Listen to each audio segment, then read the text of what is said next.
हम लोग self love से थोड़ा सा आगे बढ़ के सेल्फिशनेस तक कब पहुंच जाते हैं? सेल्फ लव प्लस कंपैशन अगर है तो आप सही हो। लैक ऑफ कंपैशन वो सेल्फिशनेस में चली जाती है। How important is money? Everybody is here to earn money. लड़कियों को वैसे भी कम मिलते हैं एंड ये ओपनली बहुत ज्यादा बात नहीं होती है, लेकिन it is a fact. Same काम के लिए लड़की अगर पैसे मांग रही है सेम, तो उसको ऐसे देखा जाता है कि अरे ये क्या करेंगे। बहुत बार ऐसा हुआ है कि I remember this one time, मुझे एक जॉब ऑफर आया एंड सारी बातें हो गई और मुझे मूव करना था दूसरी सिटी में। मैंने कहा कि ओके, तो वो अलाउंस भी मिलना चाहिए, रीलोकेशन मिलना चाहिए। तो उसमें क्या है, वो तो आपके पति हस्बैंड भर देंगे।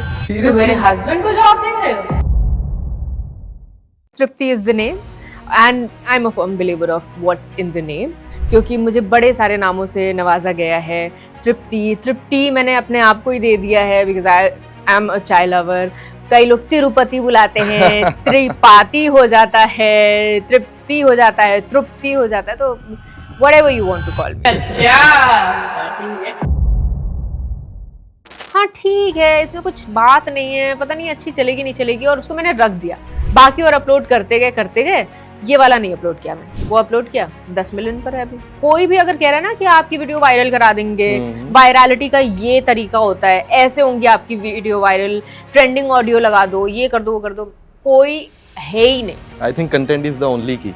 कंटेंट इज द ओनली की। आपको क्या लगता है, क्या एक थिन लाइन है सेल्फ लव और सेल्फिशनेस के बीच में? है। फॉर एग्जाम्पल, मैं अपने आप से प्यार करता हूँ, दैट सेल्फ लव। मैं सिर्फ अपने आप से प्यार करता हूँ, आई थिंक दैट्स सेल्फिशनेस। मेरा टाइम इंपॉर्टेंट है, मुझे उसकी वैल्यू करनी है, दैट्स सेल्फ लव। सिर्फ मेरा टाइम इंपॉर्टेंट है भाई, मैं तो अपने हिसाब से चलूंगा, that's I think selfishness. Shri Atal Bihari Vajpayee ji से किसी ने पूछा कि साहब मुझे आपसे ना बोलने की कला सीखनी है। वाजपेयी जी कहते हैं कि अगर मुझसे कुछ सीखना है तो ये मत सीखो कि बोलना कैसे है, ये सीखो कि चुप कहाँ रहना है। चुप कहाँ रहना है। नाइस।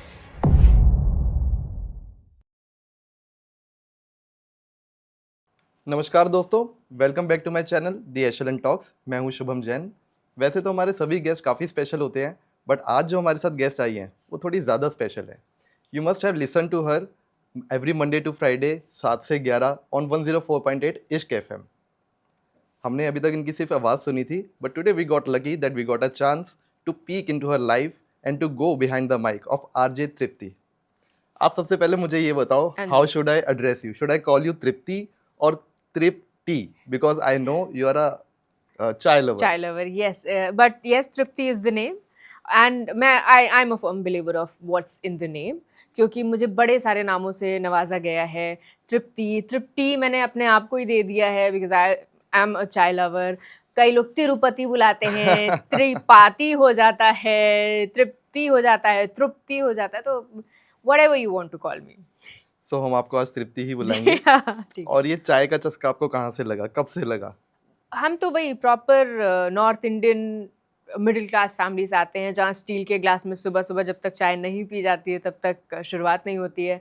और सिर्फ मैं ही नहीं, इनफैक्ट मेरी पूरी फैमिली में चाय की बहुत बुरी लत थी, और मुझे लगता है ये लत जो आई है ये मुझे मम्मी से आई है। जो मैं सुबह की पहली चाय लेती हूँ तो वो शुरू करने के लिए होती है, लेकिन वो चाय नहीं होती है, तो चाय मुझे कुछ देर बाद पीनी होती है। तो वो मतलब ये वाली लतें हैं मुझे। तो ये कोई फिक्स्ड रेसिपी है आपकी, या you like to explore new places for new tea? नहीं, every place that I go to मैं चाय ही लेती हूँ। कभी कदार ऐसा होता है कि बड़े सारे कैफ़ेज़ में चाय नहीं अवेलेबल होती या मशीन वाली चाय होती, तब मैं कॉफ़ी पर आ जाऊँ या आइस टी आ जाऊँ, अदरवाइज़ मैं चाय ही लेती हूँ। आई प्रेफर बिना इलायची की चाय। और ऐसा नहीं कि मैं एकदम चाय एंथुजियास्ट हूँ ना, ये नहीं कि ये भी ट्राई कर लो, इस तरीके की भी चाय पी लो, ये भी पी लो, वो भी पी लो, अलग अलग पत्तियाँ आ गई हैं आजकल, ऊलोंग, ग्रीन टी, ये वो फलाना ढिमकाना। नहीं, मुझे अपनी प्रॉपर मसाला इंडियन चाय चाहिए, घर वाली चाय चाहिए। और मसाला है या फिर अदरक वाली इज़ द बेस्ट। और मेरी लाइफ के स्टेजेस में ना चाय की प्रेफरेंस चेंज होते रहे। तो एक टाइम था जब मैं बहुत ही कड़क चाय पीती थी, फिर मुझे कड़क से उब होने लगी, फिर मैं थोड़ा सा दूध पानी मिलाकर नॉर्मल चाय पीने लगी, उसमें अदरक तुलसी डाल के पीने लगी। अब वो फेज़ है जहाँ पर सिर्फ अदरक का एकदम गाढ़ा काढ़ा होता है अदरक वाला, अदरक के पानी का, और उसमें मैं डिप करती हूँ चाय पत्ती, 3 मिनट बाद निकालती हूँ उसको और फिर ऊपर से मिल्क और शुगर फ्री ऐड करती हूँ मैं। तो ये चाय के जो फेजेस हैं, हाँ। ये सिर्फ चाय के फेजेस बदले हैं या कुछ हमारी लाइफ के फेजेस ही बदले हैं चाय के साथ? आई एम श्योर लाइफ के फेजेस भी बदले, लेकिन चाय क्योंकि सामने है तो वो दिख रही है, लेकिन आई एम श्योर वो पर्सनालिटी के साथ साथ हम्म। चीज़ें चेंज हो रही हैं, एज के साथ साथ चीज़ें चेंज हो रही हैं बहुत। तो yes. How did you start your work as RJ? मैंने कुछ सुना है हाँ। कि सबसे पहले आपको कोई शिमला में जॉब ऑफर आया था हम्म। फॉर आरजे, बट वो आपने कुछ रिजेक्ट कर दिया था या कुछ आपकी प्रेफरेंसेस थी, क्या था वो इंसिडेंट? तो रेडियो का सफ़र जो मेरा शुरू हुआ वो उससे भी बहुत पहले शुरू हुआ था। मैं ग्रेजुएशन ही कर रही थी और ग्रेजुएशन के टाइम पर जैसे सबकी समर ट्रेनिंग्स होती हैं तो हमारी भी हो रही थी, लेकिन कॉलेज की तरफ से नहीं थी, हमें खुद ही ट्राई करना था। तो बहुत सारी जगहों पर ट्राई किया था। तो मैं लखनऊ से बिलॉन्ग करती हूँ, वहाँ पर रेड एफएम था तो हमने वहाँ पर अप्लाई किया। हम कुछ फ्रेंड्स गए थे, सारे रेडियो चैनल्स में अप्लाई किया था, सारे न्यूज़पेपर ऑफिसेज़ में अप्लाई किया था, टीवी के ब्यूरो ऑफिसेज़ जितने भी हो सकते थे वहाँ पर अप्लाई किया था। 2 चीज़ें जो मेरे लिए वर्क कर गईं, वो पहली चीज़ तो रेड एफएम था और दूसरी चीज़ अमर उजाला का ऑफ़िस था। तो हमें 1-1 महीने की इंटर्नशिप करनी थी और तब हम वहाँ पर जुड़े थे। एंड आई एम श्योर आपने आरजे रौनक का नाम सुना होगा। बिल्कुल। आरजे रौनक इस टाइम पर लखनऊ में होते थे और वो ओह, मॉर्निंग शो किया करते थे। ओके। और रेडियो आपको बताऊँ तो क्योंकि पढ़ने लिखने वाले बच्चे थे और पापा का खौफ टाइप का होता था, तो टीवी जितना भी देख पाते थे, लेकिन रेडियो का बहुत शौक रहता था। हम लोग रात में ही पढ़ते टाइम रेडियो चलता रहता था और सुनते रहते थे। पापा को बहुत शौक था पुराने गाने सुनने का और एक मतलब गाने चलते रहें बैकग्राउंड में वैसा वाला शौक। मम्मी को बहुत शौक था रेडियो का, गानों का। तो हमारा भी वो शौक क्योंकि हम सुन ही रहे थे तो एक आदत सी बन गई। तो हम लोगों को भी रेडियो सुबह सुनना, शाम को सुनना बहुत अच्छा लगता था। अच्छा, तो रेडियो का थोड़ा-सा क्रेज़ भी था हम्म। और रेड एफएम में जब इंटरव्यू हुआ और इंटरव्यू में मैंने बहुत अच्छा कर दिया और मेरा सिलेक्शन हो गया इंटर्नशिप के लिए और रौनक के साथ ही हुआ, रौनक की प्रोड्यूसर ओह, बनी मैं that's nice. As an intern. और वहाँ पर जब रौनक के साथ ही काम हो रहा था तब वो एक क्रिएटिविटी वाला जो चस्का लगा, वो मुझे बहुत अच्छा लगा कि यार ये तो बहुत ही मतलब ऐसा भी नहीं कि फोर्स्ड क्रिएटिविटी है, हम्म। आपको पूरा टाइम मिल रहा है अपनी क्रिएटिविटी ओके। निकालने का, आपको पता है कि आप क्या परोस सकते हो और कितने अच्छी तरीके से परोस सकते हो। और फिर एक दिन ऐसे अचानक आरजे रौनक बैठे हुए थे और क्योंकि हम लोग शो के बाद मॉर्निंग शो के साथ ये होता है कि हम लोग शो के बाद ही प्रेप करते हैं, ताकि ओके। अगले दिन आकर बिल्कुल सॉर्टेड रहे। मॉर्निंग में कोई कॉल्स नहीं उठाता है, किसी को रीच आउट कर पाना बहुत मुश्किल हो जाता है, हम्म। तो ऐसा रहे कि हमारा शो प्रिपेयर्ड रहे। तो हम लोग शो के बाद प्रिपरेशन करते थे और आई रिमेंबर एक छोटा-सा रूम था हमारी प्रोग्रामिंग हेड का और उसपे मैं चेयर पे बैठकर कुछ-कुछ कर रही हूँ और सामने रौनक क्या करते थे, वो ज़मीन पर जाकर बैठ जाते थे, जहाँ पर भी उनको स्पेस मिलता था वो चिल होकर बैठ जाते थे। तो वहाँ पर उन्होंने पूछा मुझसे कि, "तुझे भी रेडियो करना है? रेडियो जॉकी बनना है तुझे?" और मैंने कहा and I was very like I am an introverted person, ambivert कहूँगी मैं। हम्म। तो वहाँ पर उस टाइम पर तो मैं बहुत ऐसी थी, जो जो आप कहेंगे वो मैं करूँगी, बहुत ही सीधी-सादी, दुनिया नहीं देखी है, कॉलेज चल ही रहा था उस टाइम पे और और उस टाइम पे आप काम भी बैकएंड वाला ही कर रहे थे रेडियो बैकएंड में? वाला ही कर रही थी एग्ज़ैक्टली एंड हम्म। मैंने कभी नहीं सोचा था कि मैं रेडियो जॉकी बनूँगी। लिटरली कभी नहीं सोचा था।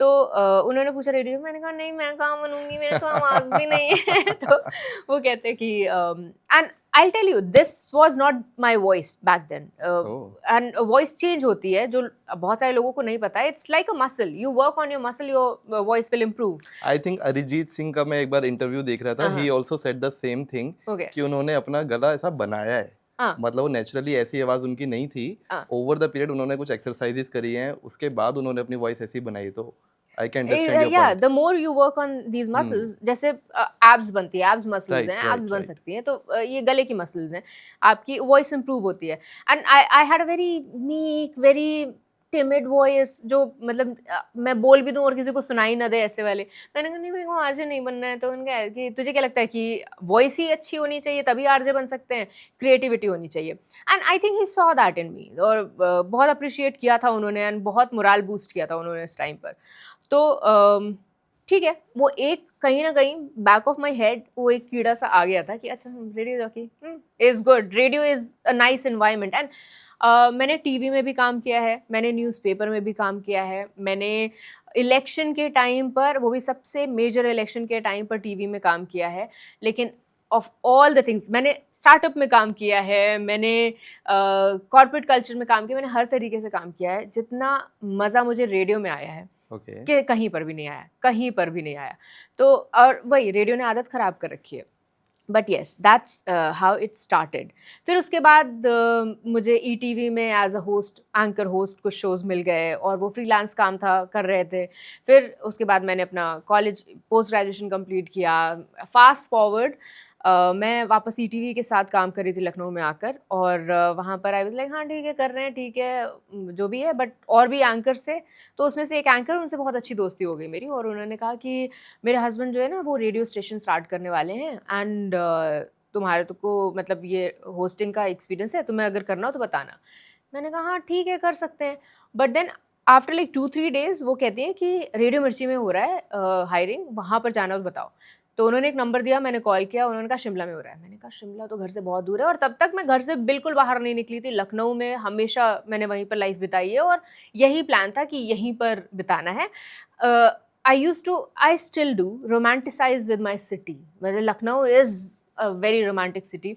तो मुझे लगता था बस यही है जो है, मुझे यहीं पर रहना है। तो कब कोई प्लान भी नहीं था कि मैं बाहर निकलूँगी लखनऊ से। तो उन्होंने कहा, तो शिमला मुझे बहुत दूर लगा। मेरे को शिमला तो बहुत दूर है, मैं अपने पापा से, मम्मी से, सबसे कैसे दूर जाऊँगी? और इस टाइम पे दीदी की शादी भी हो रही थी। तो मुझे थोड़ी-सी हिचक हुई, मैंने कहा नहीं। फिर उनका ही पलट के कॉल आता है, अच्छा कानपुर में एक पोस्ट है। तो मैंने घर में बात की, मैंने कहा कानपुर तो यहीं पर है, एक बस लिया, वापस घर आ गए। Right, right. तो फिर मैंने कहा ठीक है, कानपुर वाला कर सकते हैं। तो कानपुर के लिए मैंने ऑडिशंस दिए, और रेडियो मिर्ची का बहुत लंबा प्रोसेस होता है, बहुत लंबा प्रोसेस होता है, मतलब वो 3-4 महीना आराम से लेते हैं एक हायरिंग के। पहले उस टाइम पे लिया करते थे। तो 1 इंटरव्यू हुआ, 2 इंटरव्यू हुआ, तीसरे इंटरव्यू में फ़ेल हो गई, लेकिन फिर भी मुझे चांस दिया गया। फ़ेल हो गई एज़ इन मतलब दे हैड डाउट्स, लेकिन फिर उन्होंने चांस दिया, और आफ्टर दैट मैं दिल्ली आई लास्ट इंटरव्यू के लिए, लास्ट ऑडिशन एंड इंटरव्यू के लिए। और वहाँ पर जब मैंने एंटर किया, और ये पूरा रिसेप्शन एरिया, और सारे लोग बैठे हुए हैं वहाँ पर, और मैं जाती हूँ, देखती हूँ इनका एक्सपीरियंस है रेडियो का, इनका एक्सपीरियंस है रेडियो का, इनका एक्सपीरियंस है रेडियो का, इनका एक्सपीरियंस है रेडियो का। मेरा तो है नहीं। मेरा है नहीं, इसमें तो मैं सेलेक्ट नहीं ही होने वाली हूँ, पक्का है। और फिर मैंने वो जो इंटरव्यू दिया है, कुछ भी लिखा है, कुछ भी करके आई हूँ, वो ऐसे ही दिया है कि मेरा सिलेक्शन नहीं हो रहा है, ठीक है, अब क्या ही करना है, एक्सपीरियंस करते हैं। तो वही मैंने किया, and I got selected out of कहते हैं ऑल कि द जब पीपल। आपको किसी चीज़ की उम्मीद नहीं होती ना, आप नर्वस भी एग्ज़ैक्टली, नहीं होते हो, हाँ, तो हाँ, हाँ। परफॉर्मेंस और बेटर निकल कर के आती एग्ज़ैक्टली है। वही हुआ, एंड मैं ऐसे जवाब दे रही थी जैसे सब हमारे घर परिवार हाँ, वाले हैं। क्योंकि कोई डर नहीं था ना। एग्ज़ैक्टली, तो कि that happened, that's how it started. What was your parents reaction on that? I think they are not very good with expressions. ओह! हाँ, they have been very, very supportive, very supportive. The kind of family I come from, मैं बताती हूँ, बहुत ही rural touch है, बहुत ही rural background है। हम बहुत सालों तक घर ही जाते थे अपने, अयोध्या में हमारा ददिहाल है, वहाँ पर जाया करते थे अपनी छुट्टियाँ बिताने के लिए, एंड अपने रूट से कभी भी अलग नहीं हुए हम लोग, और स्पेशली पापा आज भी अवधी में ही घर में बात करते हैं। तो जिस तरीके का सपोर्ट मुझे हर एक चीज़ को पाने में मिला है, क्योंकि हम उस फैमिली से आते हैं जहाँ पर ये था कि बेटियाँ तो हो गई लेकिन बेटा चाहिए, क्योंकि आँख नहीं हुँ। है, फिर एक आँख हो गई तो दूसरी आँख भी चाहिए, वो वाला हिसाब किताब था। एंड वैसे एनवायरनमेंट में पापा और मम्मी सपोर्टिंग टू गर्ल्स कि आगे बढ़ो और पढ़ाई करो, और मुझे याद है पोस्ट ग्रेजुएशन मुझे करना था, एंड क्योंकि मैं अपने एक्सपोजर से थोड़ा सा इन्फ्लुएंस थी हुँ, बाकी हुँ। और जो लड़कियां कर रही थी, hmm, and hmm. I was good with studies in studies. तो मैंने कहा पापा मुझे पोस्ट ग्रेजुएशन करना है। तो पापा ने कहा बेटा, फिनेंशियली भी हम लोग बहुत, 4 बच्चे थे, और पापा अकेले कमाने वाले थे, प्राइवेट प्रैक्टिस थी उनकी उसमें लखनऊ अवध बार में। तो मतलब उन पर भी थोड़ा बर्डन था फैमिली का, थोड़ा क्या बहुत ज़्यादा बर्डन था। तो पापा से बोला मैं, पापा मुझे जो है पोस्ट ग्रेजुएशन करना है, और ग्रेजुएशन मेरा बहुत महंगा था मेरी फैमिली के हिसाब से, वैसे तो बहुत सस्ता था, और उसके भी पैसे मैंने ही निकाले थे अपने फ्रीलांस करके। मैंने कहा पापा मुझे पोस्ट ग्रेजुएशन करना है। पापा ने कहा बेटा पोस्ट ग्रेजुएशन तो नहीं हो पाएगा, और मेरे घर में परिवार में किसी ने भी पोस्ट ग्रेजुएशन नहीं किया था, किसी स्ट्रेट लड़की अवे ने, उन्होंने मना कर दिया। किसी भी लड़की ने, हाँ स्ट्रेट अवे उन्होंने मना कर दिया। And I don't blame him, I can understand hindsight में कि उनकी क्या सिचुएशन रही थी। तो जब उन्होंने मना किया तो मैंने कहा कि ठीक है, पोस्ट ग्रेजुएशन तो मैं करूँगी, अपने पैसे से करूँगी, तो जो सबसे सस्ता पोस्ट ग्रेजुएशन हो सकता था, जो मुझे लगा था कि हाँ, ये मैं अफ़ोर्ड कर सकती हूँ, वो मैंने किया। So it was not journalism and mass communication, जो मैंने बैचलर्स में किया। एंड अगर सही ट्रैक पर होती तो मैं अपना मास्टर्स भी उसी में करती, जर्नलिज़्म मास कम्युनिकेशन में, बट उसके पैसे नहीं थे मेरे पास। तो जो भी मैं अरेंज कर पाई उसमें मैंने मास्टर्स इन इंग्लिश किया लखनऊ यूनिवर्सिटी से। एंड क्योंकि गवर्नमेंट कॉलेज है तो बहुत ज़्यादा, एंड मास्टर वो एमए डिग्री थी तो बहुत ज़्यादा नहीं, लेकिन मेरे पास पोस्ट ग्रेजुएट, तो अपने पूरे ख़ानदान में सबसे पहली लड़की मैं थी जिसने पोस्ट ग्रेजुएशन किया था, और वो भी अपने पैसे से। एंड उसके बावजूद मैं अभी आई लुक बैक तो मुझे लगता है कि मेरे मम्मी पापा ने जितना सपोर्ट मुझे किया है, मतलब मैं उससे ज़्यादा उनसे एक्सपेक्ट नहीं कर सकती थी। तो जब भी मुझे जॉब लगी, जब भी, तो दे वर ऑलवेज़ वेरी हैप्पी। मेरे पापा आज भी बहुत खुश हैं। मैं अपने घर में दादा हूँ, और मतलब 2 भाई भी हैं, लेकिन मेरे बताए बिना कोई डिसीजन नहीं होता है। So I think that is a place that everybody wants. जो आपने अर्न करा है। अर्न किया है, यस। तो yes, I am sure they are very happy. Lost my mother in 2016, but I am sure she is happy for me. कोई एक ऐसी बात जो आपको लगा हो कि पेरेंट्स की मैंने नहीं मानी लेकिन गलत करा, बाद में रियलाइज हुआ हो कि यार मान लेनी चाहिए थी? सो आई वाज इन क्लास, ऐसे नहीं, ऐसी कोई बात, हाँ मतलब बहुत सारी चीज़ें हैं ना, आप ऐसा हाइंडसाइड में सोचते हो। पापा ने कहा कि पापा चाहते थे मैं डॉक्टर बनूं या कुछ तो ऐसा करूं, जो क्योंकि पढ़ाई में अच्छी थी और मान भी लेती थी बात उन लोगों की, तो पापा को लगता था कि ये इसको डॉक्टर बनना चाहिए। और आज मुझे लगता है डॉक्टर बनी जाती तो ये अच्छा होता। नहीं, but I am happy with my career. But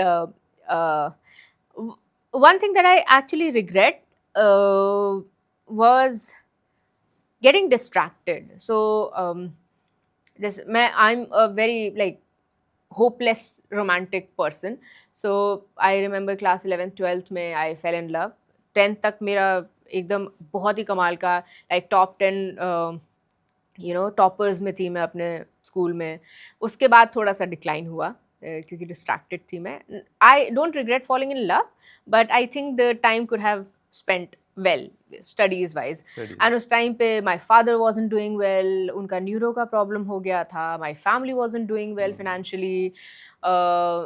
मतलब वैसे तो खैर पॉडकास्ट में आकर बड़ी सारी लोग बातें बताते हैं, मुझे ऐसा लगता है कि मैं अपनी फैमिली के सीक्रेट्स रिवील कर देती हूँ, बट मतलब वो टाइम आ गया था जब वी हैड टू थिंक कि अभी जो है घर की जो पूंजी है सेव की हुई वो निकालनी पड़ेगी, क्योंकि पापा की हालत बहुत ख़राब थी। एंड उस टाइम पर मैंने ट्यूशन्स ले रही थी और ट्यूशन्स मैंने छोड़ दिए थे कि अभी रहने देते हैं, और ट्यूशन की फ़ीस मैंने ले ली थी पापा से, वो मैंने रिटर्न नहीं किया। And I actually regret that's the biggest regret in my life, जो मैंने अपने पेरेंट्स के। चलिए उसको एज ए रिग्रेट नहीं लेते, बच्चे हैं, वो एज ही आई ऐसी नो, होती है। बट या हाँ मतलब उस टाइम पे, मतलब वो एज ही ऐसी अभी होती मैं उस टाइम पे वापस जाऊं और वही चीज़ हो, शायद मैं फिर से वही काम करूं, क्योंकि लाइक यू सेड बच्चे थे, नहीं है उतनी समझ। बट हाँ अभी मैं सोचती हूँ तो मुझे लगता है कि, और ये मैं मेरे ख्याल से मैं पहली बार बता रही हूँ, मेरे पापा सुनेंगे तो पापा अच्छा बेटा ठीक है। चलिए बात को थोड़ा सा एक काम पे और हाँ प्रेजेंट हाँ पे लेकर बिल्कुल के बिल्कुल आते हैं। हाँ। एक आरजे को कैसे काम करना होता है? क्या वो किसी के इंस्ट्रक्शंस पे काम करता है या you are free to work as per your convenience और एज पर योर माइंडसेट? कैसे रहता है? सी हम उनका माइंडसेट और उनका जो ओपिनियन होता है ना, वही हर आरजे को अलग बनाता है। जो मेरा ओपिनियन है वो किसी और आरजे से बिल्कुल हो सकता है अलग हो। मैं हो सकता है फॉर में हूँ किसी चीज़ के, वो अगेंस्ट में हो, एंड वही उसकी ऑडियंस बनाता है, उसके लिसनर्स बनाता है, राइट राइट फॉलोअर्स बनाता है। Right. But I am sure एक टाइम ऐसा था जब हम अपने ओपिनियंस बहुत ही ओपनली बोल सकते थे। जब ये चीज़ें बहुत ज़्यादा कॉर्पोरेट हो गई तो ये फेज इनफैक्ट मैंने भी देखा है, और वो ट्रांजिशन भी मैंने देखा है जब वी वर टोल्ड कि ये चीज़ें नहीं बोलनी है और ये चीज़ें बोलनी हैं।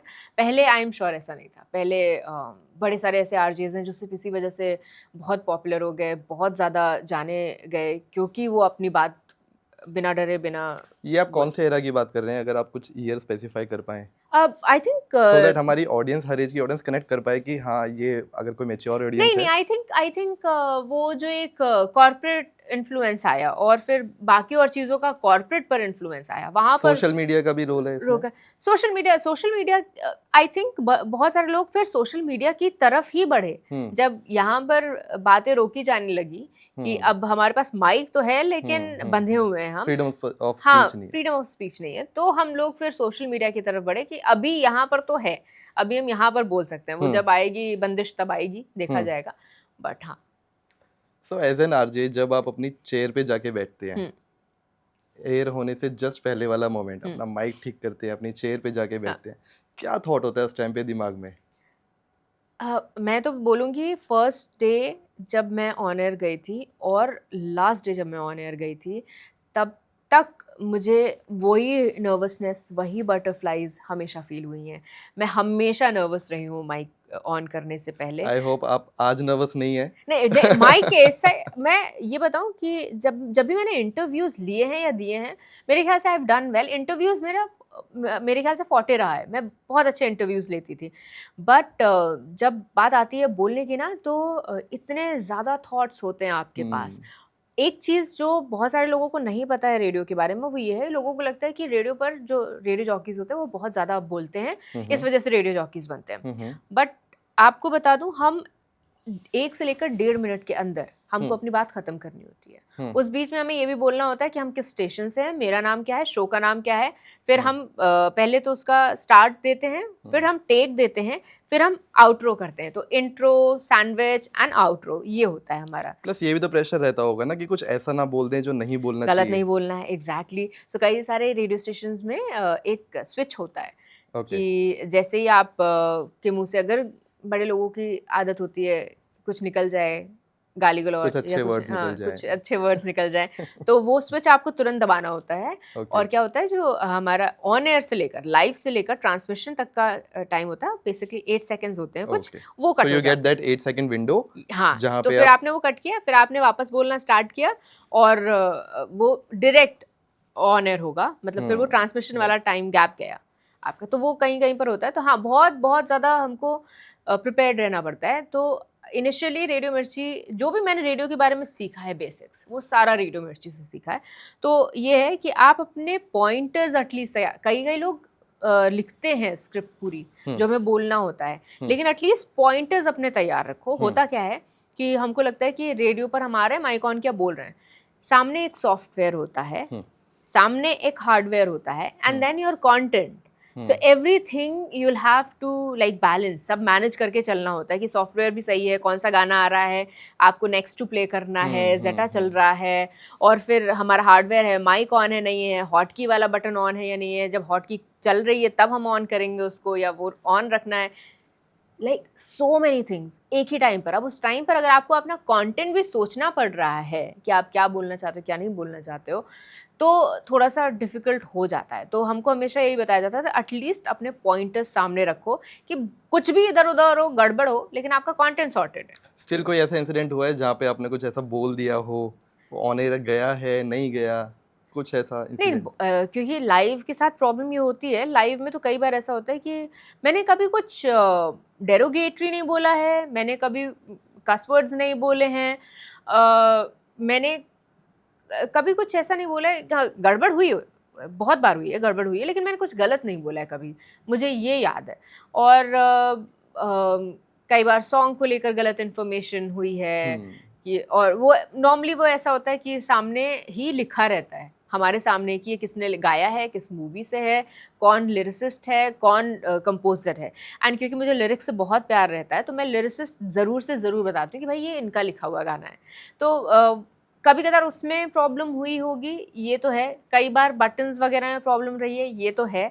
गड़बड़ होती है लाइव में, तो ये रिस्क रहता ही है, लेकिन उसका भी अपना मज़ा है।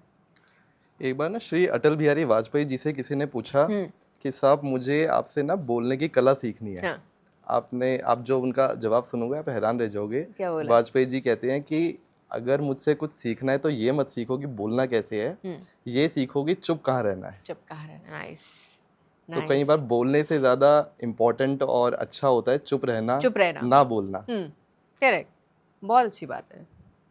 पर्सनल लाइफ में कभी कुछ ऐसा हुआ हो कि आपने किसी को कुछ ऐसा बोल दिया हो, या कुछ आपको लगता हो बाद में ऐसे रियलाइज़ हुआ हो कि यार नहीं बोलती तो अच्छा होता, वो दोस्ती बच जाती या वो रिश्ता बच जाता, कुछ ऐसा इंसिडेंट अगर हुआ हो? मैं इनफैक्ट ये अभी कुछ दिन पहले ही मैं सोच रही थी अच्छा। कि डू आई रिग्रेट एनीथिंग। मैंने बहुत सारे फ्रेंड्स लूज़ किए हैं, बहुत सारे लोग ऐसे रहे हैं जो मेरी लाइफ में आए हैं टेम्पररी और फिर चले गए हैं, बड़े सारे रिलेशंस छूटे हैं। Do I regret?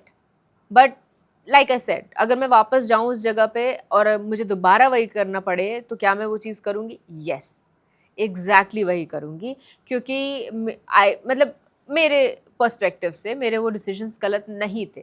एंड मेरी life is chill right now, is very, touch wood, I feel blessed, I'm very grateful for the life I have right now, तो I don't think कोई भी डिसीजन मेरा गलत रहा है। चलिए बात को थोड़ा सा और आगे लेकर के जाते हैं। आप अपने काम में तो काफ़ी बिजी रहते ही होंगे। पहले रेडियो था, देन सोशल मीडिया जी, पे आप काफ़ी कंटेंट क्रिएशन, हाँ। काफ़ी एक्टिव रहती हैं सोशल मीडिया पे भी। सो ये सारे कामों के बीच प्लस हम तो आपको कुछ मिनट्स या कुछ घंटे ही देख रहे होते हैं, चाहे वो सोशल मीडिया हो चाहे रेडियो हो, लेकिन उसके पीछे की जो रिसर्च होती है, जो वहाँ पे टाइम कंजम्पशन होता है, मेहनत होती है, इन सब के बीच आप अपने लिए टाइम कैसे निकालते हैं और क्या उसमें करना पसंद करती हैं अपने लिए? मैं इसका उल्टा है, मैं अच्छा। मी टाइम के बीच में इन सब चीज़ के लिए टाइम निकाल रही होती हूँ। मेरा मी टाइम मैं बहुत सीरियसली लेती हूँ अपने मी टाइम को। मतलब I don't make plans, Saturday Sunday कुछ नहीं। मैं मतलब मैं इटर्नली थकी हुई लड़की हूँ। मुझे जितनी देर सुला लो, मुझे जितनी देर बेड पर मैं ऐसे पड़ी हुई हूँ, टीवी देख रही हूँ, कुछ कर रही हूँ, लेकिन टीवी की लत अब मुझे जाकर लगी है, ये नेटफ्लिक्स का जो ज़माना है। अदरवाइज़ मैं पहले बुक्स बहुत पढ़ती थी, बहुत ज़्यादा। मतलब मुझे क्योंकि लिटरेचर की स्टूडेंट रही हूँ, तो वो एक शौक चढ़ ही जाता है कि नहीं मुझे ये भी जानना है, मुझे ये भी जानना है थोड़ा-सा। तो वो रहा है। अभी रिसेंटली मुझे ट्रैवल का शौक लग गया है, तो थोड़ा-सा अब वो भी अपने आप में एक बहुत ही पैराडॉक्सिकल चीज़ है कि लेज़ी भी हूँ, लेकिन ट्रैवल भी करना है, तो वो प्लान बन पाना। बट येस, मैं अपने मी टाइम को बहुत ज़्यादा सीरियसली लेती हूँ, और उस बीच में अगर कहीं पर कुछ स्ट्राइक हो जाता है तो मेरे तो कंटेंट का हिसाब-किताब ऐसे ही होता है कि अ अ, मुझे अभी एक स्ट्राइक हुआ वीडियो का आइडिया, और मैं कहा हाँ यार इसको कर सकते हैं, शूट किया और वो डाल दिया। फिर 3-4 दिन मेरे पास कोई आइडिया ही नहीं आ रहा है, तो वो वाला है। मैं बाकी लोगों को देखती हूँ, वो इतने ज़्यादा रिलेटेबल कंटेंट बना रहे हैं, आए दिन एक कंटेंट निकल कर आ रहा है, स्क्रिप्टिंग चलती होगी आई एम श्योर उनकी। बट तो आपका जो कंटेंट होता है वो ऑलरेडी काफ़ी नेचुरली रिलेटेबल होता है। जैसे मैं अभी कुछ दिन पहले आपकी वो ज़ारा पोजेज़ हाँ, वाली हाँ, हाँ, रील्स देख रहा हाँ, था, हाँ। तो काफ़ी रिलेटेबल था वो। That was actually inspired, not the सारी चीज़, but I've seen so many one of the creators जो क्या करते हैं कि वो ऐसे बताते हैं कि अलग-अलग ब्रांड्स वो कैसे पोज़ करते हैं, उनका पोज़ कैसे होता है। बट आई थॉट अगर साड़ी बेच रहे होते हैं या साड़ी आ रही होती है ज़ारा वहाँ में, पे तो ज़ारा का साड़ी वाला, तड़का हाँ, लगता। साड़ी का किसी के पास कॉन्सेप्ट नहीं था, तो that was my idea I think. But फिर वहाँ से मुझे आया कि अच्छा अगर ज़ारा पे होता तो, क्योंकि ज़ारा कैसे आड़े-टेढ़े पोज़। और मैं बहुत टाइम से सोच रही थी इस आइडिया को। मैं बता रही हूँ 2 साल से मैंने इस आइडिया को सिर्फ़ भुना है, कि 2 साल पहले मुझे ये आइडिया आया था कि यार अगर मुझे मान लो H&M या ज़ारा से कुछ खरीदना है, ये लोग सही से कपड़े दिखा ही नहीं रहे, मुझे दिख ही नहीं रहा इसका शेप क्या है, सिलुएट क्या है, साइज़ क्या है, कोई ऐसे बैठा हुआ है, कोई वैसे बैठा हुआ है, मैं देखूँ कैसे? तो आई हैड दिस आइडिया। फिर धीरे-धीरे करके उसने वो शेप लिया जो आपने देखा है, बट वो ज़ारा वाला। काफ़ी अच्छा निकल के आया। बहुत अच्छा, तो एंड आई मुझे तो वाज़न्ट बड़ी हँसी आई एक्सपेक्टिंग। थी वो देख के। I wasn't expecting, I tell you what. तो उस टाइम पे मेरी मदर इन लॉ आई हुई थी यहाँ पर, और हम लोग घूमने गए, और ये प्लान था कि चलते हैं लोधी गार्डन घूमते हैं। और मैंने कहा मैं साड़ी पहनूंगी आज, और मुझे साड़ी बहुत पसंद है। मतलब मेरा लोग कहते हैं ना कि बचपन में आपका सपना क्या था, मेरा बचपन से सपना है मैं बड़ी होकर साड़ियाँ पहनूंगी, बस ये था। तो मैंने कहा चलो सुबह सुबह जा रहे हैं, बहुत सारे लोग नहीं होंगे, भीड़ नहीं होगी, हम ऐसा करते हैं मैं साड़ी पहन कर चलती हूँ। और मेरी सासू माँ को बहुत पसंद है कि मेरी बहू साड़ी पहन रही है, तो मैं साड़ी पहन कर निकली। ओके, तो मुझे लगा था कि भीड़ नहीं होगी, बट आई फॉरगॉट कि इट्स अ पार्क और लोग मॉर्निंग वॉक के लिए निकलते हैं, बहुत भीड़ थी, तो फोटोज़ वगैरह क्लिक नहीं हो पाई बहुत ज़्यादा, जो बहुत थोड़ी बहुत हुई, ठीक है। अब उसी बीच में जब वापस आ रहे थे हम लोग, आई हूँ, एंड क्योंकि हम लोग वॉक करके आ रहे हैं, सारी चीज़ें हैं, टायर्ड थक गए हैं, मॉम जो है वो जाकर सो गए अपने रूम में, और मैंने कुश को बोला, मेरे हस्बैंड कुश, मैंने कहा कि बस 2 मिनट का काम है, ये पोजेस मैं बना रही हूँ और बस ऐसे क्लिक कर लो। तो उन्होंने कहा ठीक है, एंड वो फटाक फटाक फटाक 5 से 10 मिनट में मैंने 4-5 पोजेस दिए, मतलब दिए होंगे मैंने अच्छे खासे 17-18 पोजेस दिए होंगे, उसमें से जो 4-5 अच्छे लगे मुझे कि हाँ ये फ़नी है, ये फ़नी है, मैंने तुरंत उसको एडिट किया without any expectation. Every video that I don't expect कि ये अच्छा करेगी, वो अच्छा कर जाती है। तो दैट वन वीडियो अचानक से it picked up and I was like okay ठीक है, एंड आई उसके बाद बहुत सारे लोग कहते हैं ज़ारा गर्ल, ज़ारा गर्ल। यार देखो, और कितने सारे लोग यहाँ होते हैं वो कंटेंट बना बना के परेशान हो जाते हैं, उनके कंटेंट ही वायरल नहीं होते। आप सिंपली घर में पोज कर रहे हो, क्लिक्स कर रहे हो और आपके कंटेंट नहीं, नहीं, वायरल हो रहे हैं। बहुत सारे ऐसे हैं जिस पर मैं बहुत दिमाग लगाती हूँ, स्क्रिप्टिंग होती है, प्रॉपर शूट होता है, सारी चीज़ें होती हैं और फिर बॉम्ब हो जाता है, वो कुछ नहीं करता है, कुछ वर्क नहीं करता है। आई रिमेंबर बड़े सारे वीडियोज़ ऐसे हैं जिसको मैं रख देती हूँ, मैं कहती हूँ नहीं यार ये नहीं चलेगा, ये नहीं चलेगा, इसको नहीं अपलोड, एंड मुझे शर्म आती है, इसको नहीं अपलोड करेंगे, इसको नहीं अपलोड करेंगे। एंड फिर अभी रिसेंटली मैंने एक अब जाकर मैंने अपना रूट पकड़ा है, वो रीजनल यूपी वाला ओके। टोन पकड़ के मैं अब वीडियोस बना रही हूँ।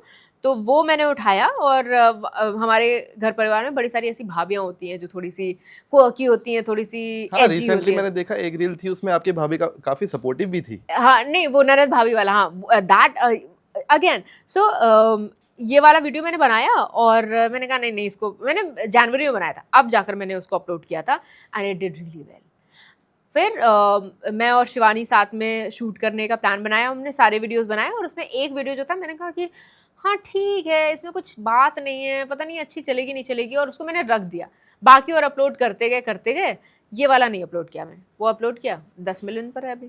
तो इट हैपेंस, एंड कोई भी अगर कह रहा है ना कि आपकी वीडियो वायरल करा देंगे, वायरलिटी का ये तरीका होता है, ऐसे होंगी आपकी वीडियो वायरल, ट्रेंडिंग ऑडियो लगा दो, ये कर दो, वो कर दो, कोई है ही नहीं। I think content is the only की। कंटेंट इज द ओनली की, and you can not predict कि क्या होने वाला है उस कंटेंट के साथ। How important is money, not for just in your case, in general? See, money is important. Everything runs on money. So money is important, and to think, especially मैं corporate को बोलना चाहूँगी, पता नहीं मेरी क्या छिड़ी हुई है कॉर्पोरेट से लेकिन मैं उनको बोलना चाहूँगी, दे एक्सपेक्ट कि आपको जॉब दे दिया वही बहुत बड़ी बात है, पैसे मत मांगो हमसे। Excuse me, please. तो आप क्या कर रहे हो? आप चैरिटी में काम कर रहे हो, आप भी तो उठा ही रहे हो ना रुपए, और आपकी जेब से नहीं जा रहे हैं, कंपनी दे रही है। तो एक तो वो मैनेजर्स का ये होता है ना कि अरे यार ये इसको हमेशा पैसे की पड़ी है। Everybody is here to earn money. लड़कियों को वैसे भी कम मिलते हैं, एंड ये ओपनली बहुत ज़्यादा बात नहीं होती है, लेकिन it is a fact. Same काम के लिए लड़की अगर पैसे मांग रही है सेम, तो उसको ऐसे देखा जाता है कि अरे ये क्या करेंगे। बहुत बार ऐसा हुआ है कि I remember this one time, मुझे एक जॉब ऑफर आया एंड सारी बातें हो गई और मुझे मूव करना था दूसरी सिटी में। मैंने कहा कि ओके, तो वो अलाउंस भी मिलना चाहिए, रीलोकेशन मिलना चाहिए। क्या उसमें क्या है, वो तो आपके पति हस्बैंड भर देंगे, तो मेरे सीरियसली? हस्बैंड को जॉब दे रहे हो। सो या I got that back. So it happens, and बहुत जगहों पर ये डिस्पैरिटी अभी भी है। बहुत अच्छे अच्छे कॉरपोरेशंस में बहुत सारे लोग मतलब ऐसे भवे उठाकर बात करते हैं। आई रिमेंबर मैंने सिंपल एक दूसरी स्विच करने के लिए मैंने सिंपल सी बात बोली थी कि आपकी क्या एक्सपेक्टेशन है, तो आप पूछते क्यों? अगर मैं अपनी एक्सपेक्टेशन बता रही हूँ और उसके बाद आपको प्रॉब्लम हो रही है, तो आप पूछते क्यों एक्सपेक्टेशन? आप अपने हिसाब से बताओ ना कि आपका बजट क्या है, आप दे पाओगे या नहीं दे पाओगे, मेरा वर्थ तो ये है। उनसे बोला मैंने कि इसी मार्केट स्टैंडर्ड के हिसाब से, बहुत बेसिक मार्केट स्टैंडर्ड के हिसाब से, मैंने मुंह खोल कर ये भी नहीं बोला कि मेरे को 50% चाहिए, 30% होता है इस पर hike. And he made a scene out of that कि 30% पैसे पैसे पैसे के पीछे मत भागो। मैं एक बार पैशन के पीछे भाग चुकी हूँ, मैंने इस पैशन के लिए काम किया है। I remember there was a time जब मैं सुबह 11 बजे से शो करना स्टार्ट करती थी, रेडियो स्पीकिंग, सुबह 11 बजे शो करना स्टार्ट करती थी, 5 बजे जब इवनिंग जॉक आती थी तब मैं छोड़ती थी। फ्रॉम 11 to 5 मैं लगातार शो करती थी and I had no problems, I loved my job and मैं अपने पैशन के लिए काम किया है, मैं आज भी पैशनेटली ही काम करती हूँ, I give my 100%. But now is the time that I have learn कि like whatever I'm getting I'm worth it, या I'm asking I'm worth it, क्योंकि इतने सालों का एक्सपीरियंस है मुझे. So what could be the reason behind this partiality you're talking about? I think conditioning.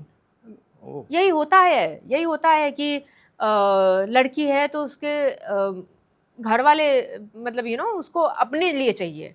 Financially dependency नहीं है family exactly, and this should change, की. Yeah, क्योंकि exactly. आजकल लड़कियां इंडिपेंडेंटली जी रही हैं. I for a person I am telling you, as a girl I take care of my family. I like in my family मैं और मेरे हस्बैंड हमारा 50-50 चलता है. Also, that's a personal choice, na? What am I doing with my exactly, money? You That's my should not personal ask. choice. Exactly. तो एक तो मुझे इस चीज़ से बहुत बड़ी प्रॉब्लम है कि आज भी ये डिस्पैरिटी होती है, पार्शियलिटी होती है. But coming back to your question, money is very important and I think we should start speaking about it. हम मिलेनियल्स या हमारे ऊपर जो फैमिली रही है, पापा मम्मी, मेरे पापा ने हमेशा ये बोला पैसे के पीछे मत भागो, काम करो काम करो काम करो. एंड वो एक स्कार्सिटी रही है हमारी फैमिली में, तो कहीं ना कहीं मेरा माइंडसेट उससे भी आता है. पापा को हर बात पे ऐसा हो जाता था कि नहीं चलो लोन ले लेते हैं, चलो लोन ले लेते हैं. और एंड एक वो वाला ना कि जितना हमें ज़रूरत है उतना आ रहा है और उससे ज़्यादा कुछ नहीं. तो एक स्कार्सिटी वाली एक मेंटालिटी फैमिली में रही है. तो एक मुझे कहीं ना कहीं ये बन गया है, नहीं मनी इज़ इम्पॉर्टेंट. वो साइकोलॉजी मेरे चाइल्डहुड से आती है कि money is important, because if I want to live freely, अगर मुझे अपना पोस्ट ग्रेजुएशन के लिए रुपया मिल गया होता तो मैंने मास्टर्स कर लिया होता. तो yeah, so money is very important for me and I think money is important if we want to live happily. I don't like, मैं ये नहीं कह रही हूँ कि मनी ही ऐसी चीज़ है जो हैप्पीनेस दे सकती है, लेकिन it can be a factor. कितना पैसा हो कि जो पैसे के लिए काम ना करना पड़े. एक मेंटालिटी ये भी होती है कि जितना भी पैसा आए कम ही लगता है कि Right, अरे right, कम ही है, right, come he. right. And हम इसको थोड़ा सा ह्यूमरस तरीके से भी लेते हैं कि सैलरी जितनी भी आती है वो कम ही कम ही लगती लगती है. है. और अब तो वो टैक्स ब्रैकेट वाला ये वाला चीज़ें भी है कि वो भी समझने लगी हूँ मैं कि जितनी ज़्यादा आ रही है उतना टैक्स में भी जा रहा है. तो वो चीज़ें हैं. प्लस आपका लाइफस्टाइल इम्प्रूव होता है, वो लाइफस्टाइल के साथ इन्फ्लेशन बढ़ता है, वो सारा फैक्टर इन होकर आपकी सैलरी ऑफकोर्स जो भी आ रही होती है वो कम ही लगेगी आपको. बट कहीं ना कहीं एक हमारे दिल में संतोष भी होना चाहिए कि यू नो एक टाइम पर आपको ये डिसाइड करना होगा आके कि how much money is enough money. वो पर्सन टू पर्सन डिपेंड करता है. वो जैसे मुझे पता है कि आई विल बी हैप्पी कब, वो मेरे दिमाग में है. एंड उसके बाद शायद मैं एसोटेरिक हो जाऊं और सारी मोह माया से इधर उधर हो जाऊं. बट एक चीज़ है जो मुझे अचीव करनी है वो हो जाए. बट मे बी वहाँ तक पहुँचने के बाद फिर हम सोचें कि और ज़्यादा आगे क्या करना है. I know see. So growing up मुझे पता है हमारे घर में क्या होता था कि एक बर्थडे पर हमारे लिए कपड़े आते थे और एक होली और या दिवाली पर आते थे. ना मेरा बर्थडे क्योंकि अप्रैल में आता था और होली आसपास ही आती थी, तो जो होली पर कपड़े आते थे वही मेरे बर्थडे के कपड़े हो जाते थे. तो साल भर में मुझे सिर्फ 2 कपड़े मिलते थे और ऐसे ही बाकी लोगों के लिए भी था. तो ये चीज़ होती थी. इनफैक्ट जो ड्रेस भी मुझे स्कूल की मिली वो दीदी से ही आती थी मुझे, तो वो आ गई और ऐसा हो जाता था. तो अब क्या है, मुझे साइकोलॉजिकली ये है कि मुझे कपड़े चाहिए. तो जगह नहीं है रखने की, लेकिन मुझे कपड़े चाहिए. बट अब नाउ आई एम रियलाइजिंग कि this is not the sustainable way of living and I'll have to come out of it. So I am taking very calculative, very all these decisions कि मुझे इस चीज़ से दूर हटना है. वो कहाँ से आ रहा है, क्या साइकोलॉजी है मेरी कि मुझे कपड़े चाहिए ही चाहिए, तो मैं उससे दूर हटने की कोशिश कर रही हूँ.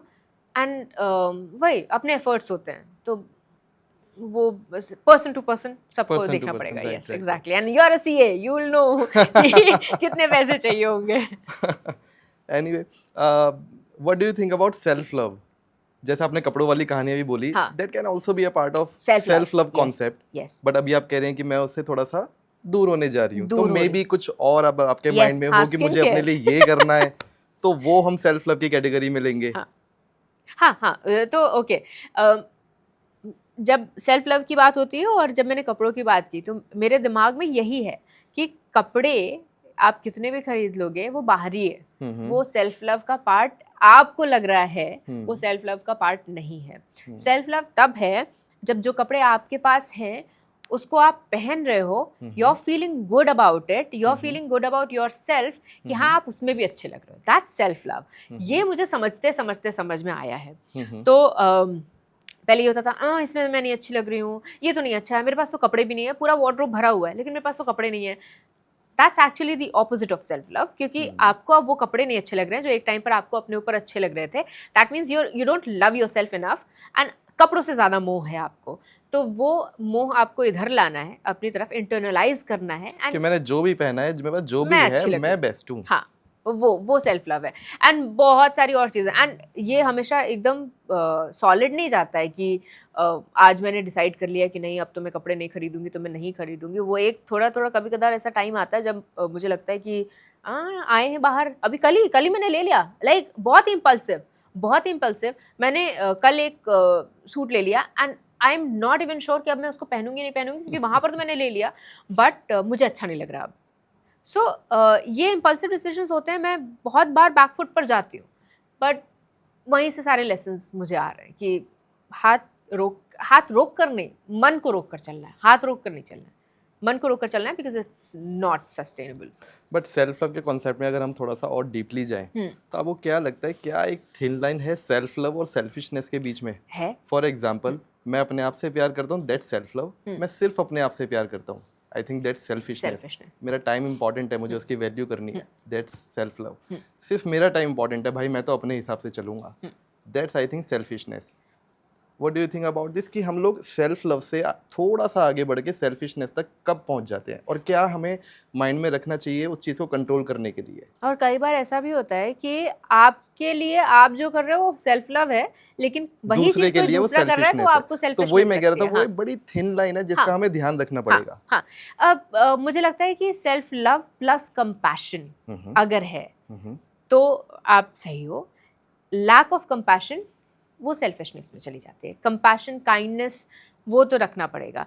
बहुत ही छोटी सी चीज़ है, मतलब I don't support it, I am not pro it, I am not endorsing it, but कई बार ऐसा होता है कि आप बाहर जाते हो कैफे में, 2000 आप बोले, ओ माय गॉड सिर्फ 2000 में हम दोनों का खाना हो गया, क्या कॉफ़ी हो गई, we are so happy. And अगर आपको 500 रुपये का कुछ भी किसी को, किसी भी ज़रूरतमंद को राइट राइट, देना पड़े, 500 रुपये 10 बार आपको सोचते खल हैं। जाता है। राइट।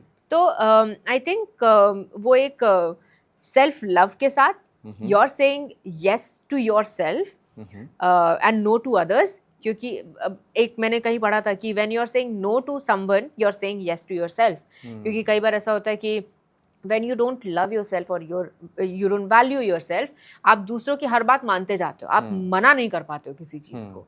तो when you say no to someone you are saying yes to yourself, आप अपने आप को हाँ कर रहे हो, आप अपने मी टाइम को हाँ कर रहे हो, you will be happy. But then how are you saying no to that person? with a little bit of kindness, with a little bit of compassion, understanding the need कि सच में ज़रूरत तो नहीं है उसे मेरी हेल्प की। एग्जैक्टली। तो कहीं ना कहीं दोनों का कॉम्बिनेशन अगर हम बनाकर चल रहे हैं तो सेल्फिशनेस नहीं आनी चाहिए। सेल्फ लव को ना कई बार लोग गलत तरीके से भी ले जाते हैं। For example, if I am saying that I love a particular person, तो मैं उसकी कमियां भी देखूंगा, कमियों को उसको बताऊंगा, फीडबैक दूंगा, और एंड आई आस्क हिम और हर कि भाई तू इसको इम्प्रूव कर ले, correct. To see their better version. But हम अपने साथ शायद ये पार्शियलिटी करते हैं, हम अपनी कमियां हमें पता होती हैं, हाँ। लेकिन शायद हम उस पर काम करने को तैयार नहीं, या शायद सोशल मीडिया पे सेल्फ लव का जो कॉन्सेप्ट है, हाँ। वो थोड़ा ज़्यादा इस तरह से दिखाया जाता है कि भाई अपनी कमियों से ही प्यार करो, लेकिन उसे ठीक मत करो। हाँ हाँ हाँ, वो रेड फ्लैग और ग्रीन फ्लैग वाला जो कॉन्सेप्ट आ गया कि ना, भाई तुम्हारी जो कमियां है उससे प्यार करो, तुम बहुत अच्छे हो, अच्छे हैं, और अच्छे भी तो बन सकते हैं। हाँ, I know where you coming from. So I think मेरा मानना ये है कि एक्सेप्टेंस बहुत ज़्यादा ज़रूरी है। तो हम एक्सेप्ट तो कर रहे हैं but we are not working on it. Like for example I think gymming या फिर योगा करना या फिर एक्सरसाइज करना, वर्कआउट करना is a form of self love. Because आपको लग रहा है कि आपकी बॉडी को और भी ज़्यादा फिट होना चाहिए, आपको और भी ज़्यादा फिट होना चाहिए, क्योंकि आपको पता है you lack that fitness, acceptance of the problem, and then working on it is a form of self love. Self love is not just sitting with the problem. Self love is working on that. तभी तो आप अपने आप को प्यार करते हो. Like for example, my husband is not well. अगर मैं प्यार करती हूँ तो I will take care of him and nurse him back to recovery. तो कि वो सही हो जाए, right? So because I love him. Now, if I love myself, I will not sit with my ailments. I will not sit with my illness. Right. मैं कुछ ना कुछ इस पर काम करूंगी ना ताकि वो दूर हो जाए, वो बीमारी दूर हो जाए. तो हमें वही अपनी बीमारी को दूर करना है. That's how I see self love. And इसी वजह से जो बाहरी चीज मैंने कही ना कि कपड़े या फिर स्किन केयर, वो है ठीक है क्योंकि it makes you feel good और it makes you look good, whatever, but that can be a part of it, not the entire concept of self love. Right. But I was talking more about the about emotional part. Emotionally हमें समझ आया था यहाँ पे हम lack कर रहे हैं in a particular situation or on a particular topic. But still हम सेल्फ लव के कॉन्सेप्ट को ऐसे दिखाया जाता है ना, भाई तुम जैसे हो ठीक हो, अच्छे हो, काम मत करो अपने ऊपर. वो भी बिल्कुल बात सही है. बड़े सारे लोग ऐसे हैं, जैसे मैंने कहा कि kindness, again see everything comes down to kindness और कंपैशन, कि दूसरे के जूतों में अपने पैर रख कर सोचना कि उसने ऐसा किया तो क्यों किया. Now if we are thinking about, मैं इसको ऐसे लेती हूँ जो आपने बोला है, of course they are not thinking about their emotional health, और वो जो भी उनके रेड फ्लैग्स हैं उनके साथ वो you know they want to stay with it, ठीक है, गुड फॉर देम. मेरा सेल्फ लव क्या कहता है, I will not think about his emotional health, क्योंकि मेरी इमोशनल हेल्थ मेरे लिए इंपॉर्टेंट है. तो you do you, I will do me. तो वो वाला है. तो इट्स लाइक दैट कि आप जैसे भी रह रहे हो अपने इमोशनल हेल्थ के साथ, आप एक्सेप्ट नहीं कर रहे हो कि आप में ये प्रॉब्लम है, that is not my problem. I will not let it you know रूइन my mood. यहाँ से एक बात और दिमाग में आती है, जब आप एज एन आरजे माइक पे बैठते हो, आपके बैक ऑफ द माइंड में कितनी भी प्रॉब्लम्स चल रही हो, आपकी पर्सनल लाइफ में कुछ भी चल रहा हो, but you have to sound cheerful on the mic. ना केवल माइक पे, इवन प्रोफेशनली दूसरे करियर सेटअप्स में भी, ऑफिसेज में, everywhere you have to look cheerful only. आपके पर्सनल लाइफ में कुछ भी चल रहा हो, तो how difficult is it according to you, या फिर maybe in your profession? Okay, so ये डिफ़िकल्टी मैंने एक ही बार फेस किया है. वैसे तो बहुत बार ऐसा हुआ है कि बहुत इमोशनली मतलब ऐसा सिचुएशन रही है कि not at all feeling happy, very sad, रो रहे हैं, सारी चीज़ें हैं. और I remember there was this one time, चोट लगी थी मुझे भयंकर यहाँ पर, और क्योंकि जो उसके वो होते हैं ना स्टूडियो के दरवाजे, वो बहुत मोटे हक्काड़े होते हैं. और अच्छा, वहीं पे चोट लगी थी? हाँ, तो उसका जो डोर हैंडल होता है वो भी एकदम सॉलिड आयरन व्हाटएवर, और वो टन से आकर यहाँ पर सर पर लगा, और ये पूरा वो गुम्बद सा नहीं बन जाता ऐसा, पूरा नील सा पड़ गया था यहाँ पर. एंड उसी के साथ बैठी हुई हूँ. अब हालांकि कोई देख नहीं रहा है क्योंकि रेडियो है, लेकिन अच्छे से प्यार से बात कर रही हूँ, अरे आप ये कर रहे हैं, आप वो कर रहे हैं, तो वो चलता है, तो वो ठीक है. The only time that I face this problem was when I joined radio back, resumed my work after my mother's demise. तो तब मुझे लगा कि ये क्या है यार, मतलब मैं कैसे हंस के बात करूँ, I am not at all like. But then I think, I don't know, मतलब हालांकि ये बोला जाता है कि you're there behind the mic for the people who are listening to you. And वो एक बंदा जो फ्रस्ट्रेटेड आ रहा है जॉब से या काम से परेशान है या घर पर कुछ हुआ है परेशान है, अब आप उसमें अपना भी वो दे रहे हो, यू नो, आप make him feel happy about himself, और you know be chirpy, be energetic, क्योंकि वो डल होगा तो आपको tune in, everything is commercialized. तो अगर वो ट्यून ऑफ कर देगा, क्योंकि अगर तुमने बहुत ही डल सा शो किया तो वो सारी चीज़ें सोचकर करना पड़ता है. बट देन एक लिमिट वो आ जाती है, and it's easier for us as well. क्यों? क्योंकि अभी तो हमने बोल दिया, फिर 4 गाने आएंगे, फिर उसके बाद वापस आना है, हम कब तक उसी मूड को लेकर चलेंगे. तो इट्स बेटर कि आप हैप्पी हो जाओ अभी, फिर मे बी बाद में थोड़ा सा कम हैप्पी, फिर बाद में वापस से हैप्पी. सो या ओके, फॉर एग्जाम्पल मैं देखती हूँ बहुत, जो मुझे बहुत अटपटा लगता है ना, मतलब आई एम नॉट जजिंग एनीवन, मुझे पर्सनली बहुत अटपटा लगता है कि कोई बहुत बड़ा केस हुआ नेशनली और आपने उसकी स्टोरी लगा दी, अगली स्टोरी में आप डांस कर रहे हो, राइट. उसकी अगली स्टोरी में आपने पतझड़ का गाना लगाकर और वो यू नो सनसेट दिखा दिया है, फिर उसके बाद फिर कुछ बुरा हुआ है, कोई खराब चीज हुई है नेशनली, फिर आपने वो लगा दिया. तो वो जो एक मूड ब्रेक हो रहा है ना, अभी एक पर्सन ने आपको सीरियसली लिया, अच्छा नहीं ये तो इस बारे में पोस्ट कर रहा है भाई, फिर उसके बाद वो गाना चल रहा है, डांस चल रहा है, तो आपको कोई सीरियसली नहीं लेगा. वही चीज़ होता है हमारा रेडियो के साथ, कि हमने एक बार बोला और हम सैड साउंड कर रहे हैं, लेकिन फिर 4 गानों के बाद हम आकर फिर हैप्पी साउंड कर रहे हैं. Who will take us seriously? तो एक वो रहता था मेरे दिमाग में हमेशा. तृप्ति, आपके लिए सक्सेसफुल लाइफ का क्या मतलब है? फेम, पैसा, इम्पैक्ट? लाइफ में फेजेस होते, और ये सबके साथ है मेरे ख्याल से, सिर्फ मेरा नहीं है. मे बी कुछ लोग होते हैं बहुत एम्बिशियस और उनको ये लगता है कि नहीं भाई, इतना सर्टेन अमाउंट मुझे चाहिए अपने अकाउंट में, या फिर इतना फेम चाहिए मुझे, तो वो अलग बात है. लेकिन आई थिंक सबकी लाइफ में वो फेज आता है. इस फेज में मुझे सक्सेस चाहिए, जो मेरे ख्याल से इनिशियली हमको चाहिए होती है, जब हम पैसों के पीछे बहुत नहीं भाग रहे होते, लेकिन हमको चाहिए होता है नहीं, मुझे अपने काम में ये करना है, मुझे एकदम झंडे गाड़ देने हैं, मुझे सक्सेसफुल होना है. फिर मनी एंड सक्सेस आ जाता है मेरे ख्याल से, कि सक्सेसफुल तो हम हैं ही, लेकिन मनी भी चाहिए हमें. और फिर एक टाइम ऐसा आता है जब आपको पीस चाहिए होता है, and that is your success. मैं आई थिंक मैं ये नहीं कहूँगी कि मैंने वो सब क्रॉस कर लिया है. कहीं ना कहीं एक लिंगरिंग फीलिंग है कि थोड़ा और सक्सेस, कहीं ना कहीं एक लिंगरिंग फीलिंग है कि यू नो पैसा तो चाहिए ही चाहिए. अभी बड़े सारे सपने हैं जो पूरे होने हैं, बड़ी सारी चीज़ें हैं जो अभी अचीव करनी है.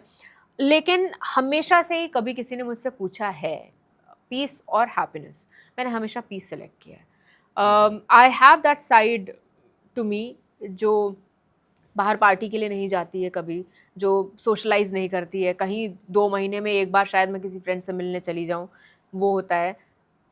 Otherwise I am happy with my company, with my husband's company. हम दोनों साथ में, हम दोनों एक जैसे हैं वो दोनों एक ही जैसे हैं, बहुत ही इंट्रोवर्टेड, बहुत रिक्लूसिव, घर पे एक साथ रहने वाले, और पीस.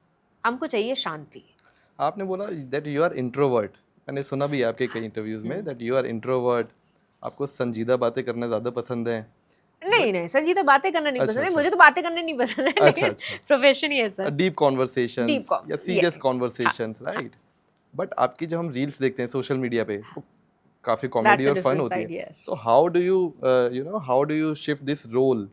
मैं आपको बता दूं, the kind of person you will see me in front of my in-laws, आप कहोगे ये क्या है ये मतलब एकदम पुरातन टाइम की वो, मतलब एक आंचल डालना रह जाता है, बाकी में बहुत ही सभ्य बहू और ऐसे चुपचाप, और जब बोलेंगे तभी बोलेंगे, जब मैं ऐसे करने, तो मैं वैसे रहती हूँ. एंड दिस हैपेंस जब मैं अपने फ्रेंड्स के फैमिली में हूँ, या कहीं पर ऐसे हैं जहाँ पर एल्डर्स हैं और मुझे एल्डरली लोग हैं और मुझे शांति से रहना है, तो मैं वो वाला करती हूँ. अपने घर के सामने मैं दादा हूँ, मैं मतलब गाली वाली तो नहीं देती हूँ, बट उनके सामने मैं ऐसे दादा हूँ कि बहुत मुझे गुस्सा आ जाता है और मैं एकदम चिड़ी से रहती हूँ, और मतलब मैं अभी सबको मार दूंगी, ऐसा वाला हो जाता है मेरा. फिर जब मैं रेडियो पर होती हूँ, आई एम अ डिफरेंट पर्सन. जब मैं अकेले होती हूँ और कुछ नया ग्रुप है, तो आई एम अ डिफरेंट पर्सन. मैं वहाँ पर पूरी तरीके से एम्बिवर्ट हो जाती हूँ. मैं ओपन अप होती रहूँगी, मैं बोलती रहूँगी, और माइक के सामने आकर वही मेरा मतलब ज़बान चपर चलती रहती है. और normally when I'm with my husband, I'm a different person. I'm like a kid, a combination of a kid, a mother, a friend, everything.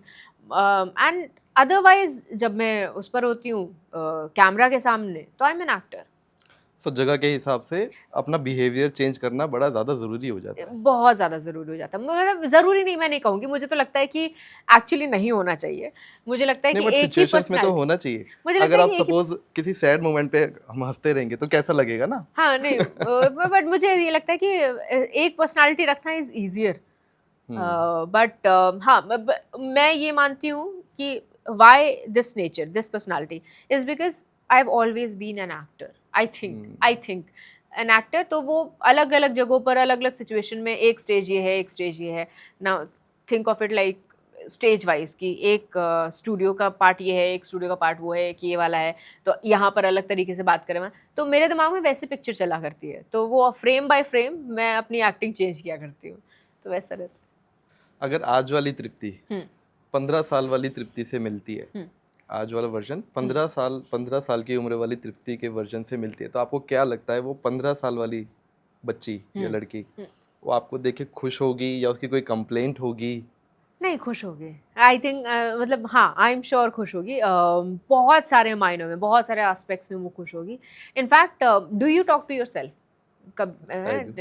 I do a lot, like a lot, and this is why I am happy with my company कि मैं अपने आप से बहुत बातें करती हूँ। Car में चल रही हूँ, अपने आप से बातें किए जा रही हूँ, and I do that a lot कि यू नो मैं अपने अपने आप से बात कर रही हूँ, अपने पुराने वर्जन से बात कर रही हूँ, तो वो मैं करती हूँ। एंड जो अभी आपने बोला था कुछ देर पहले कि कोई फ्रेंड को लूज़ करना कभी रिग्रेट किया है या कभी किसी सिचुएशन में कोई काम, तो वो अभी कुछ दिन पहले ही मेरी अपने आप से ही बातचीत चल रही थी।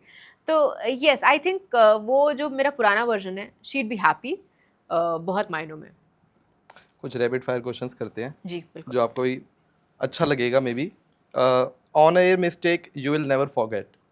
First day, technically first day on the show, और मैंने बहुत प्यारा एक अपने लखनऊ सिटी के बारे में बहुत प्यारा एक पूरा लिखा था पोएम फॉर्मेट में, और वो पोएम मैं पढ़ रही थी और मैंने बहुत, मतलब मुझे इतना अच्छा लगा कि इतनी प्यारी, मैं लिखती बहुत अच्छा थी उस टाइम पे, अभी लिखने की आदत छूट गई है, तो मैंने कहा अरे वाह, मैंने क्या तो कर दिया है। फिर उसके बाद जो मेरे स्टेशन हेड थे उनका कॉल आता है, तृप्ति माइक ऑफ है।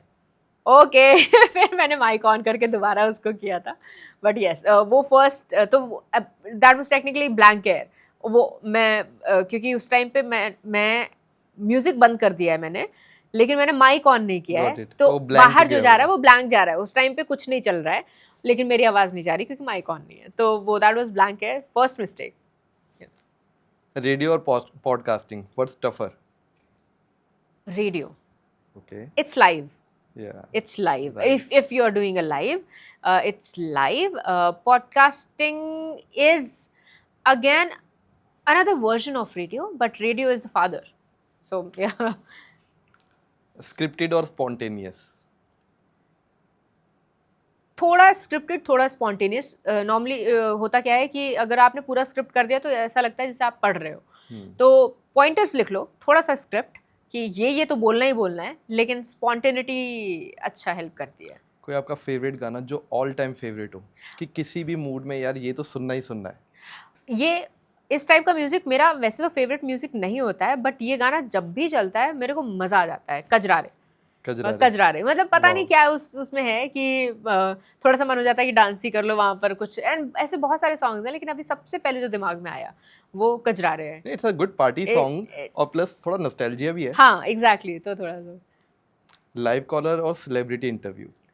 दोनों का अपना अलग अलग प्लेस है मेरी लाइफ में।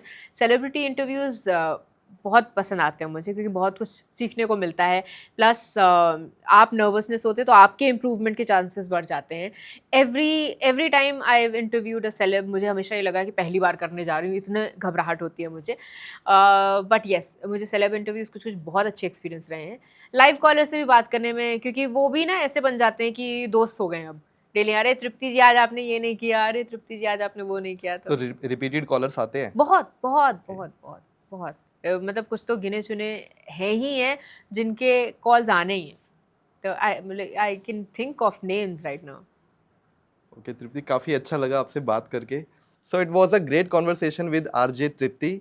हमने उनकी पर्सनल प्रोफेशनल लाइफ दोनों के बारे में समझा, सुना और जाना। ऐसे ही और कंटेंट्स के लिए keep watching the echelon talks. और मुझे तो आपकी आज की कॉन्वर्सेशन में बहुत मज़ा आया। Hope you also enjoyed. Thank you. Thank you so much for having me, thank you, बहुत मज़ा आया।